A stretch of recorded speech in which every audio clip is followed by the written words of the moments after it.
Varicose veins కి సరైన చికిత్స కోసం సంప్రదించండి ఎవిస్ హాస్పిటల్. నమస్తే, నేను కీర్తి. మీరు చూస్తుంది సుమన్ టీవీ. సుమన్ టీవీ ప్రేక్షకులందరికీ కనుమ పండుగ శుభాకాంక్షలు. నాతో పాటు ప్రముఖ ఆధ్యాత్మికవేత్త అనంతలక్ష్మి అమ్మగారు ఉన్నారు. నమస్తే అమ్మా. నమస్తే అమ్మా. కనుమ పండుగ శుభాకాంక్షలు అందరికీ కూడానమ్మా కనుమ పండుగ శుభాకాంక్షలు. అమ్మ, ఈ వీడియో స్టార్ట్ చేసే ముందు వరకు నేను మిగతా గెస్ట్లతో చేసినప్పుడు కూడా కనుమే అన్నానమ్మా. కనుము అనాలని మీరే కరెక్ట్ చేశారు నన్ను. అవును, కనుము అనాలి. ఇదే కరెక్ట్ అమ్మా? రైట్. సో కావాలంటే నిఘంటు చూసుకోండి. మీరే మాకు డిక్షనరీ. నేను డిక్షనరీ చూసి మరీ చెప్పా. రైట్. సో ఈ రోజు విశిష్టత, ప్రాముఖ్యత, ఈ రోజు నాన్ వెజ్ తినే వాళ్ళకి కక్క ముక్క తినే రోజు అని మాత్రమే తెలుసమ్మా, కాకుండా ఈ రోజుకున్న విశిష్టత మీ ద్వారా తెలుసుకుంటా. మనం ఎంతసేపు ప్రతిదానికి కూడా మన ఆహారంతో ముడిపెట్టుకుంటాం గనక అంతవరకు చెప్తారు. తప్పు లేదు. మాంసాహారం తినేవాళ్ళు ఈనాడు తప్పనిసరిగా మాంసాహారం తింటారు. మాంసాహారం తినని వాళ్ళు ఏం చేస్తారో తెలుసా? మాషం బదులు మషం తినడం. అంటే మాషం అంటే మినుములు, మషం అంటే మాంసం. అంచేత ఇది తినని వాళ్ళు అదన్నా తినాలి. అందుకని ఒక మాట ఉంది, కనుము నాడు మినుము తినాలి అని ఒక పదం. కనుమ నాడు కాదు, కనుము నాడు మినుము తినాలి అనేది ఒక సామెత. అలాగే కనుము నాడు కాకైనా మునుగుతుందని ఇంకో సామెత. అంటే అమ్మా చెప్తా. కనుము నాడు కాకైనా కదలదు అని ఇంకొక సామెత. ఎన్ని సామెతలు ఉన్నాయి? మిగిలిన ఏ పండగకి లేనన్ని సామెతలు ఒక్క కనుము నాడు ఉన్నాయి. దీనికి ఇంతటి ప్రాధాన్యం ఉంది. ఎందుకు అంటే మన సంప్రదాయంలో అందరికీ సమప్రాధాన్యం ఉందమ్మా. మన ఆధునికంగా అనేక రకాలైనటువంటి కారణాలుగా సమాజాన్ని రకరకాలుగా విడదీసి వాళ్ళు గొప్పవాళ్ళు, వీళ్ళు చెడ్డవాళ్ళు, వీళ్ళు తక్కువ వాళ్ళు, ఈ తక్కువ వాళ్ళని ఎక్కువ వాళ్ళు అణగదొక్కారు, వాళ్ళకి ప్రాధాన్యం ఉంది, వీళ్ళకి ప్రాధాన్యం లేదు లాంటి సమాజాన్ని ధ్వంసం చేసే సిద్ధాంతాలు వచ్చాయి. ఇవన్నీ రాకముందు అందరికీ సమప్రాధాన్యం ఉండేది.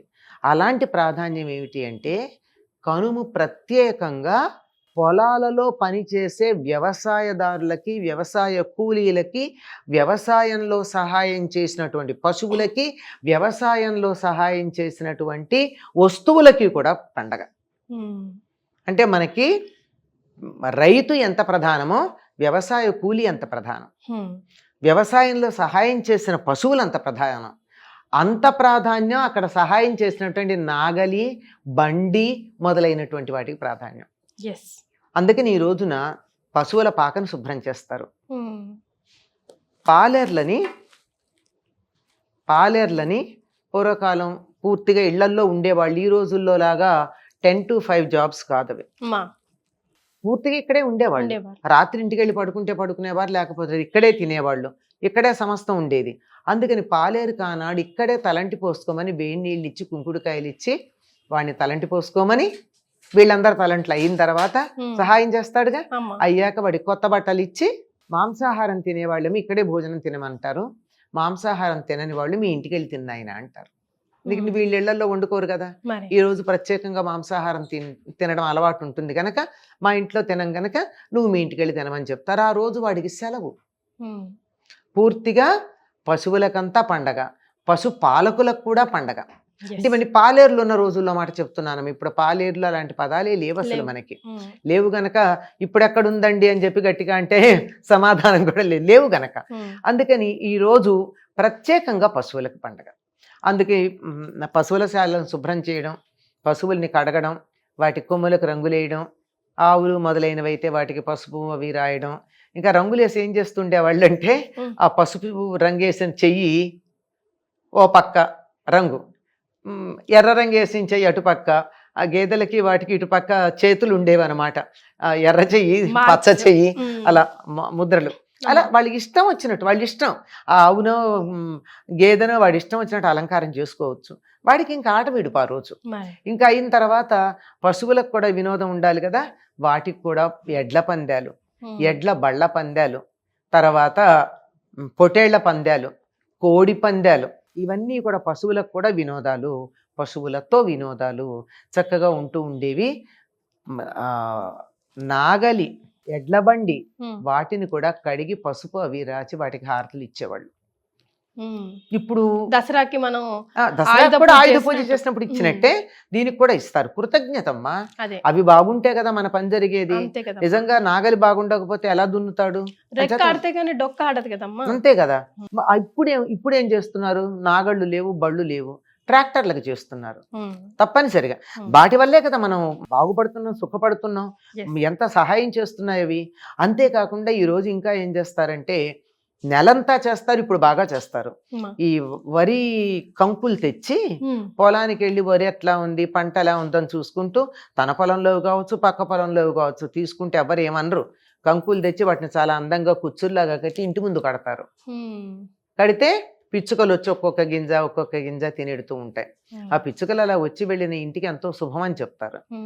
ఇప్పుడు ఎలా కట్టకపోయినా గానీ కనుమ రోజు ఇప్పటికీ కూడా గోదావరి జిల్లాలో అక్కడ కూడా కృష్ణా జిల్లాలో కొన్ని ప్రాంతాల్లోనూ కనుమ నాడు గుడికి వెళ్ళి దేవాలయంలో ఈ వరి కంకులు కట్టేస్తారు. అంటే పక్షుల్ని కూడా ప్రకృతి ఉంటేనే కదా, పిచ్చుకలు ఉంటేనే మన పంటలు బాగా పండుతాయి. ఒకప్పుడు చైనా దేశంలో ఒక పిచ్చుక ఎన్ని బస్తాల ధాన్యమో తింటుందని పిచ్చుకలు లేకుండా వేటాడి పిచ్చుకను చంపిన వాళ్ళకి ఇంత డబ్బు అని చెప్పి చాలా జాగ్రత్తగా పిచ్చుకలు లేకుండా చేశారు.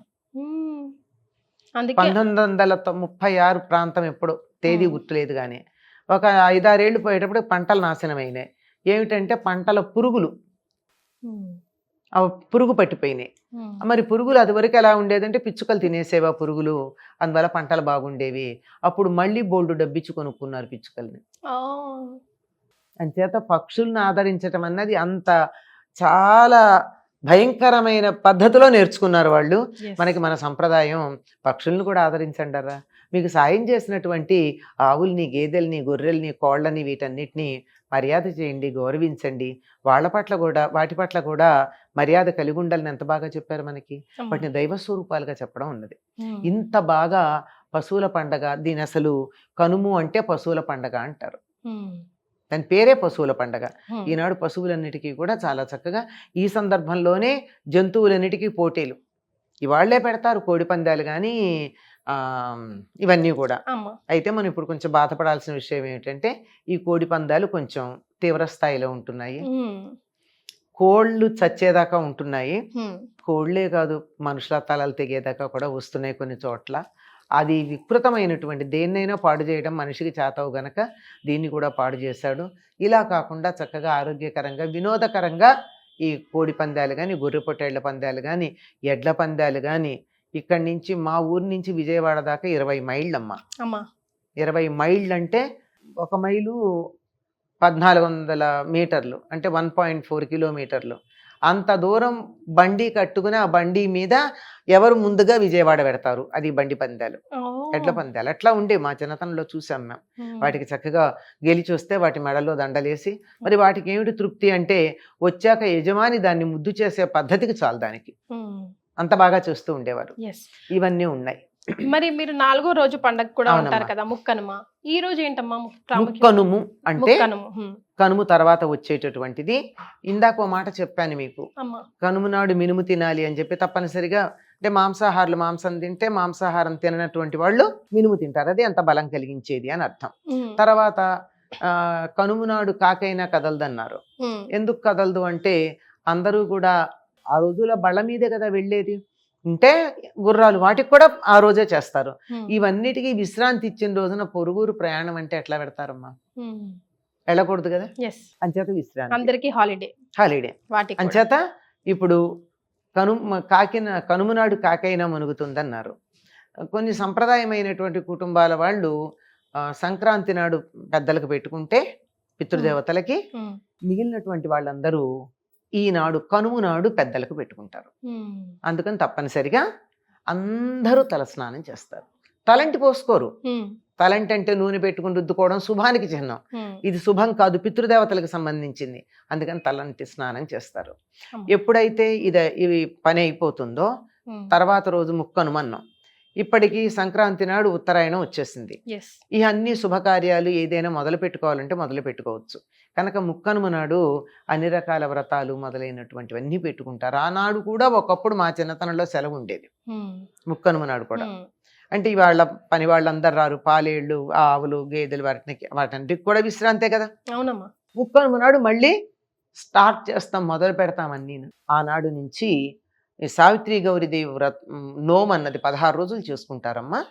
చాలా మంది 16 సంవత్సరాలు చేయాలి. ఇప్పుడు ఎక్కడా మనకి కనపట్టలేదు ఆ వ్రతం గురించి. 16 సంవత్సరాలు చేయాలమ్మా. 16 సంవత్సరాలు చేయాలి. Every year once. ఈ ముక్కనుమ నాడు మొదలుపెట్టి 16 రోజులు చేస్తారు. ఇందులో ఒక ఐకమత్యం ఉంది. అమ్మా. ఊళ్ళో ఎంతమంది చేస్తే అంతమంది ఒకింట్లోనే చేయాలి, అందరిళ్లలో చేసుకోకూడదు. ఓ. ఎవరింట్లో చేయాలంటే ఎవరు ఎక్కువ సంవత్సరాలు చేస్తుంటే వాళ్ళ ఇంట్లో. అదొక ఇప్పుడు ఒక 10 ఏళ్ళు చేసింది అనుకో ఒక ఆవిడ, మిగిలిన వాళ్ళందరూ ఆవిడింట్లో చేయాలి. 15 ఏళ్ళు చేసిన ఆవిడ ఉంటే వాళ్ళ ఇంట్లో చేయాలి. లేదా ఆవిడ ఎవరి దగ్గర చెప్తే అక్కడ. ముందు రోజు వెళ్ళి కుమ్మరి దగ్గరికి వెళ్ళి, ఇక్కడ మళ్ళీ కులం అని వేరే అర్థాలు తీసుకోకండి అమ్మా, పూర్వకాలం మాట చెప్తున్నాను. అప్పుడు తప్పనిసరిగా గ్రామంలో ఒక కుమ్మరి ఉండేవాడు, ఊళ్ళో వాళ్ళగా కుండల అవసరాలు తీర్చడానికి. అది వృత్తి అంతే, వేరే కులం అని అనుకోవద్దు. అక్కడికి వెళ్ళి అతడికి చక్కగా బట్టలు అవి ఇచ్చి, దక్షిణ ఇచ్చి, తాంబూలం ఇచ్చి, అక్కడి నుంచి అమ్మవారి బొమ్మ తెచ్చుకుంటారు. అంటే ఎంత గౌరవించారు చూడండి. తీసుకొచ్చి ఆ ఇంట్లో పెట్టి 16 రోజులు ఆ ఊళ్ళో వాళ్ళందరూ కలిసి చేస్తారు. ఇది పద్ధతి అమ్మ. ప్రతి చోట కూడా అన్ని వృత్తుల వారికి సమానమైన గౌరవం ఇచ్చేటటువంటి పద్ధతి మన ప్రాచీన సంప్రదాయంలో ఉండేది, తర్వాత కాలంలో పోయింది. అందువల్ల మనం సమాజంలో రకరకాలైనటువంటి సమస్యలు వచ్చాయి. కానీ మరి వెళ్ళి అక్కడికి వెళ్ళి బొమ్మ తెచ్చుకోవడానికి వెళ్ళి కుమ్మరిసారికి దండం పెట్టి, ఆ కుమ్మరికి బట్టలు పెట్టి, తాంబూలం ఇచ్చి తెచ్చుకున్నారంటే గౌరవించారా కాదా? డబ్బు తర్వాత మాట, గౌరవం ప్రధానం. ఆ గౌరవం ఇచ్చి తెచ్చుకోవడం ఉంది. ఇలాంటివన్నీ మనకి మన పండగల్లో, వ్రతాల్లో అన్నిట్లో కూడా ఈ సర్వ మానవ సౌభ్రాతృత్వం అనే దానికన్నా మించి సర్వ జీవ సమానత్వం అనేది కనపడుతుంది. ముఖ్యంగా ఈ 3 రోజు పండుగల్లో మనం నేర్చుకోవాల్సింది అదే కదమ్మా. అంతేనా. చాలా సంతోషమమ్మా. మరొకసారి కనుమ పండుగ శుభాకాంక్షలు. అందరికీ కూడానమ్మా. అందరికీ అంటే మనుషులకే కాదు, జంతువులకి, ప్రకృతికి అన్నిటికీ కూడా క్షేమం ఉండాలి. అవి బాగుంటేనే మనం బాగుంటాం గనక సర్వే జనా కాదు, సర్వే జీవా సుఖినో భవంతు అని అనుకుందాం. చాలా సంతోషమమ్మా. ధన్యవాదాలు.